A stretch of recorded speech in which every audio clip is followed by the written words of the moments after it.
Chapter 2 of 8 Pillars of Prosperity by James Allen. Chapter 2. First pillar. Energy. Energy is the working power in all achievement. Inert coal converts it into fire, and water transmutes it into steam. It vivifies and intensifies the commonest talent until it approaches to genius, and when it touches the mind of the dullard, it turns into a living fire, that which before was sleeping in inertia. Energy is a moral virtue, its opposing vice being laziness. As a virtue, it can be cultivated, and the lazy man can become energetic by forcibly arousing himself to exertion. Compared with the energetic man, the lazy man is half alive. Even while the latter is talking about the difficulty of doing a thing, the former is doing it. The active man has done a considerable amount of work before the lazy man has roused himself from sleep. While the lazy man is waiting for an opportunity, the active man has gone out and met and utilized half a dozen opportunities. He does things while the other is rubbing his eyes. Energy is one of the primary forces. Without it, nothing can be accomplished. It is the basic element in all forms of action. The entire universe is a manifestation of tireless, though inscrutable, energy. Energy is, indeed, life, and without it there would be no universe, no life. When a man has ceased to act, when the body lies inert, and all the functions have ceased to act, then we say he is dead, and insofar as a man fails to act, he is so far dead. Man, physically and mentally, is framed for action, and not for swinish ease. Every muscle of the body, being a lever for exertion, is a rebuke to the lazy man. Every bone and nerve is fashioned for resistance. Every function and faculty is there for a legitimate use. All things have their end in action. All things are perfected in use. This being so, there is no prosperity for the lazy man, no happiness, no refuge, and no rest. For him there is not even the ease which he covets, for he at last becomes a homeless outcast, a troubled, harried, despised man, so that the proverb wisely puts it, "The lazy man does the hardest work," in that avoiding the systematic labor of skill, he brings upon himself the hardest lot. Yet energy misapplied is better than no energy at all. This is powerfully put by St. John in the words, "I would have you either hot or cold. If you are lukewarm, I will spew you out of my mouth." The extremes of heat and cold here symbolize the transforming agency of energy in its good and bad aspects. The lukewarm stage is colorless, lifeless, useless. It can scarcely be said to have either virtue or vice, and is merely barren, empty, fruitless. The man who applies his abounding energy to bad ends has, at the very power with which he strives to acquire his selfish ends, will bring upon him such difficulties, pains, and sorrows that will compel him to learn by experience, and so at last to refashion his base of action. At the right moment, he will turn round and cut new and proper channels for the outflow of his power, and he will then be just as strong and good as he was formerly in evil. The truth is beautifully crystallized in the old proverb, "The greater the sinner, the greater the saint." Energy is power, and without it there will be no accomplishment. There will not even be virtue, for virtue does not consist of not doing evil, but also, primarily, of doing good. There are those who try, yet fail through insufficient energy. Their efforts are too feeble to produce positive results. Such are not vicious, and because they never do any deliberate harm, are usually spoken of as good men that fail. But to lack the initiative to do harm is not to be good, it is only to be weak and powerless. He who is truly a good man, having the power to do evil, yet chooses to direct his energies in ways that are good. Without a considerable degree of energy, therefore, there will be no moral power. What good there is will be latent and sleeping. There will be no going forth of good, just as there can be no mechanical motion without the motive power. Energy is the informing power, in all doing in every department of life, whether it be along material or spiritual lines. The call to action, which comes not only from the soldier, but from the lips or pen of every teacher in every grade of thought, is a call to men to rouse their sleeping energy and to do vigorously the task in hand. Even the men of contemplation and meditation never cease to rouse their disciples to exertion in meditative thought.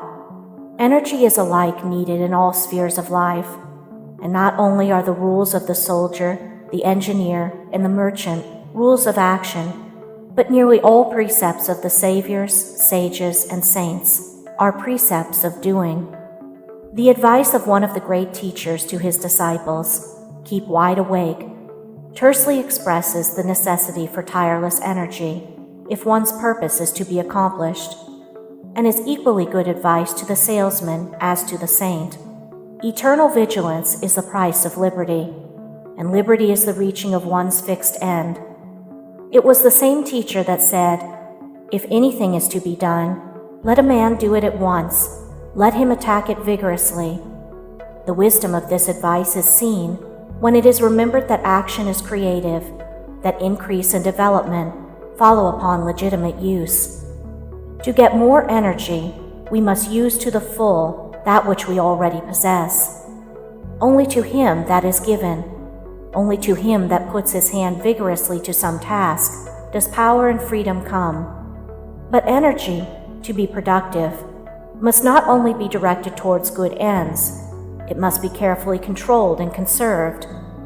The conservation of energy is a modern term expressive of that principle in nature, by which no energy is wasted or lost, and the man whose energies are to be fruitful in results must work intelligently upon this principle. Noise and hurry are so much energy running to waste. More haste, less speed.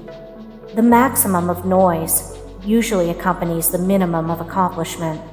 With much talk there is little doing. Working steam is not heard. It is the escaping steam which makes a great noise.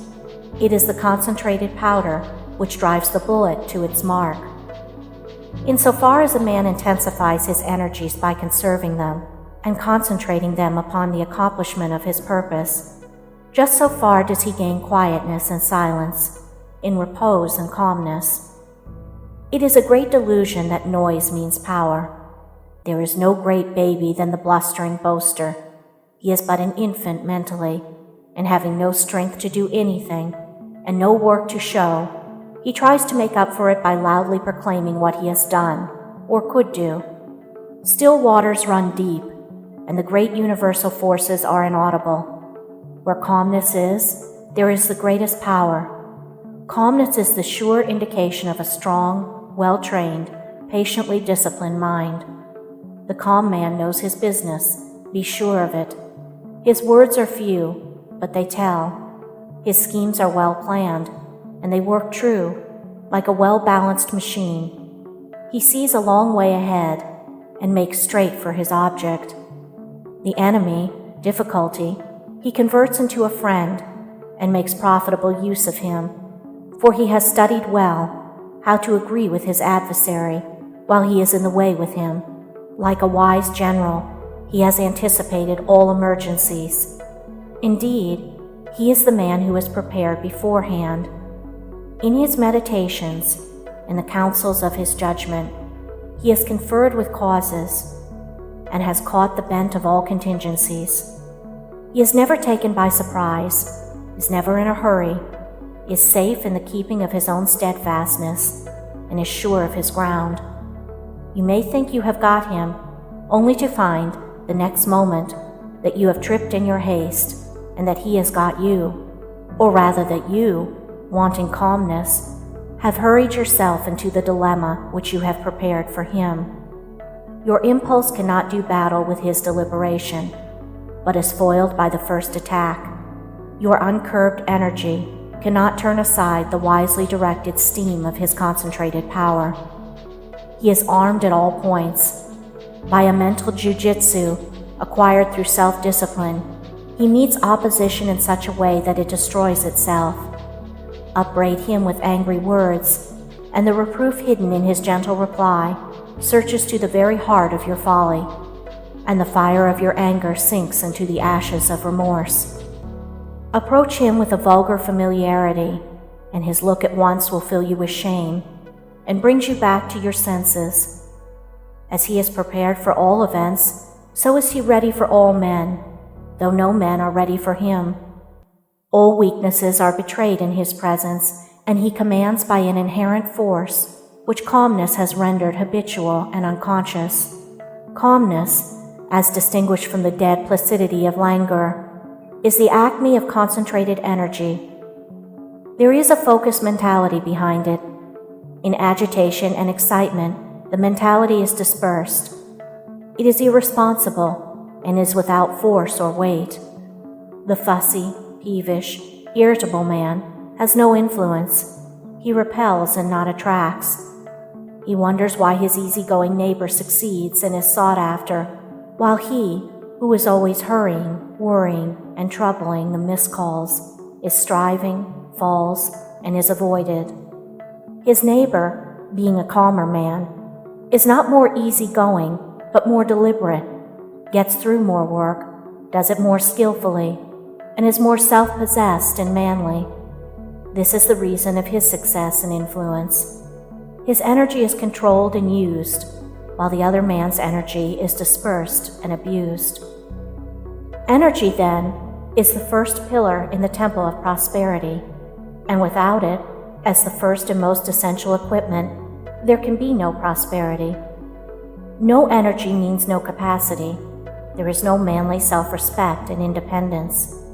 Amongst the unemployed, there will be found many who are unemployable through sheer lack of this first essential work of energy. The man that stands many hours a day at a street corner with his hands in his pockets and a pipe in his mouth, waiting for someone to treat him to a glass of beer, is little likely to find employment or to accept it should it come to him. Physically flabby and mentally inert, he is every day becoming more some, is making himself more unfit to work and therefore unfit to live. The energetic man may pass through temporary periods of unemployment and suffering, but it is impossible for him to become one of the permanently unemployed. He will either find work or make it, for inertia is painful to him, and work is a delight, and he who delights in work will not long remain unemployed. The lazy man does not wish to be employed. He is in his element while doing nothing. His chief study is how to avoid exertion. To vegetate in semi-torpor is his idea of happiness. He is unfit and unemployable. Even the extreme socialist, who places all unemployment at the door of the rich, would discharge a lazy, neglectful, and unprofitable servant, and so add one more to the arm of the unemployed. For laziness is one of the lowest vices repulsive to all active, right-minded men. But energy is a composite power. It does not stand alone. Involved in it are qualities which go into the making of vigorous character and the production of prosperity. Mainly, these qualities are contained in the four following characteristics. 1. Promptitude. 2. Vigilance. 3. Industry. 4. Earnestness. The pillar of energy is therefore a concrete mass, composed of these four tenacious elements. They are thorough, enduring, and are calculated to withstand the wildest weather of adversity. They are all make for life, power, capacity, and progress. Promptitude is valuable possession. It begets reliability. People who are alert, prompt, and punctual are relied upon. They can be trusted to do their duty, and to do it vigorously and well. Masters who are prompt are a tonic to their employees, and a whip to those who are inclined to shirk. They are a means of wholesome discipline to those who would not otherwise discipline themselves. Thus, while aiding their own usefulness and success, they contribute to the usefulness and success of others. The perfunctory worker, who is ever procrastinating and is always behind time, becomes a nuisance, if not to himself, to others, and his services come to be regarded as of little economic value. Deliberation and dispatch, handmaids of promptitude, are valuable aids in the achievement of prosperity. In ordinary business channels, alacrity is a saving power, and promptness spells profit. It is doubtful whether a confirmed procrastinator ever succeeded in business. I have not yet met one such, though I have known many who have failed. Vigilance is the guard of all the faculties and powers of the mind. It is the detective that prevents the entrance of any violent and destructive element. It is the close companion and protector of all success, liberty, and wisdom. Without this watchful attitude of mind, a man is a fool, and there is no prosperity for a fool. The fool allows his mind to be ransacked and robbed of its gravity, serenity, and judgment by mean thoughts and violent passions as they come along to molest him. He is ever on his guard, but leaves open the doors of his mind to every nefarious intruder. He is so weak and unsteady as to be swept off his balance by every gust of impulse that overtakes him. He is an example to others of what they should not be. He is always a failure, for the fool is an offense to all men, and there is no society that can receive him with respect. As wisdom is the acme of strength, so folly is the other extreme of weakness. The lack of vigilance is shown in thoughtlessness and in general looseness in the common details of life. Thoughtlessness is built another name for folly. It lies at the root of a great deal of failure and misery. No one who aims at any kind of usefulness and prosperity, for usefulness in the body politic and prosperity to oneself cannot be served, can afford to be asleep with regard to his actions and the effect of those actions on others and reactively on himself. He must, at the outset of his career, wake up to a sense of his personal responsibility. He must know that wherever he is, in the home, the counting house, the pulpit, the store, in the schoolroom or behind the counter, in company or alone, at work or at play, his conduct will materially affect his career for good or bad, for there is a subtle influence in behavior which leaves its impression on every man, woman, and child that it touches, and that impress is the determining factor in the attitude of persons toward one another. It is for that reason that the cultivation of good manners plays such an important part in all coherent society. If you carry about with you a disturbing or disagreeable mental defect, it needs not to be named and known to work its poison upon your affairs. Its corrosive influence will eat into all of your efforts and disfigure your happiness and prosperity, as powerful acid eats into and disfigures the finest steel.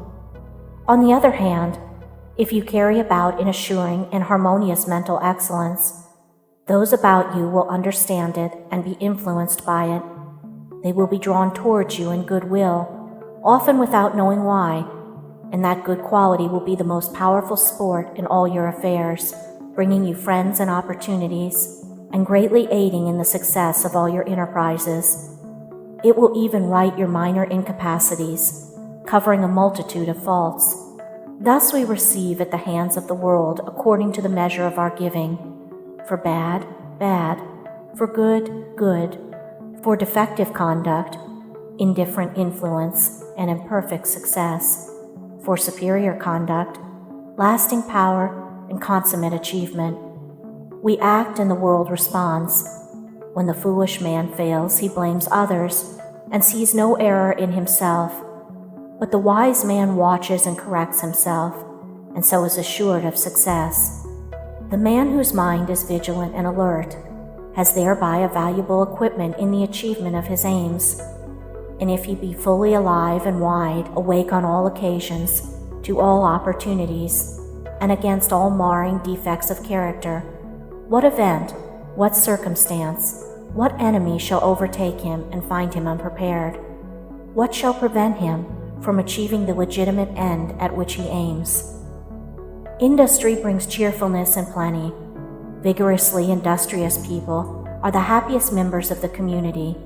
They are not always the richest, if by riches is meant a superfluity of money, but they are always the most light-hearted and joyful, and the most satisfied with what they do have, and therefore are richer, if by richer we mean more abundantly blessed.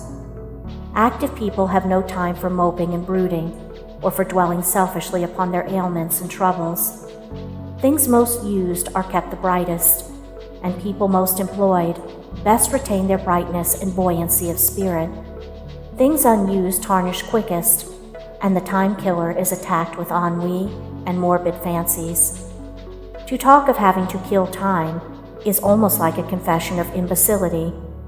For who, in the short life at his disposal, and in a world so flooded with resources of knowledge, with sound heads and good hearts, can fill up every moment of every day usefully and happily? And if they refer to time at all, it is to the effect that it is all too short to enable them to do what they would like to do. Industry, too, promoted health and well-being. The active man goes to bed tired every night. His rest is sound and sweet, and he wakes up early in the morning, fresh and strong, for another day's delightful toil. His appetite and digestion are good. He has an excellent sauce in recreation, and a good tonic in toil. What companionship can such a man have with moping and melancholy? Such morbid spirits hang around those who do little and dine excessively. People who make themselves useful to the community receive back from the community their full share of health, happiness, and prosperity. They brighten the daily task and keep the world moving. They are the gold of the nation and the salt of the earth. Earnestness, said a great teacher, is the path of immortality. They who are in earnest do not die. They who are not in earnest are as if dead already. Earnestness is the dedication of the entire mind to its task. We live only in what we do. Earnest people are dissatisfied with anything short of the highest excellence in whatever they do, and they always reach that excellence. There are so many that are careless and half-hearted, so satisfied with a poor performance, that the earnest ones shine apart, as it were, in their excellence. There are always plenty of vacancies in the ranks of usefulness and service for earnest people. There never was and never will be a deeply earnest man or woman who did not fill successfully some suitable sphere. Such people are scrupulous, conscientious, and painstaking, and cannot rest in ease until the very best is done, and the whole world is always on the lookout to reward the best. It stands ready to pay the full price, whether in fame, money, friends, influence, happiness, scope, or life, for that which is of surpassing excellence, whether it be in things material, intellectual, or spiritual. Whatever you are, whether shopkeeper or saintly teacher, you can safely give the very best to the world without any doubt or misgiving. If the indelible impress of your earnestness be on your goods in the one case, or on your words in the other, your business will flourish, or your precepts will live. Earnest people make rapid progress, both in their work and their character. It is thus that they live, and do not die, for stagnation only is death, and where there is incessant progress, and ever-ascending excellence, stagnation and health are swallowed up in activity and life. Thus is the making and masonry of the first pillar explained. He who builds it well and sets it firm and straight will have a powerful and enduring support in the business of his life. End of Chapter 2.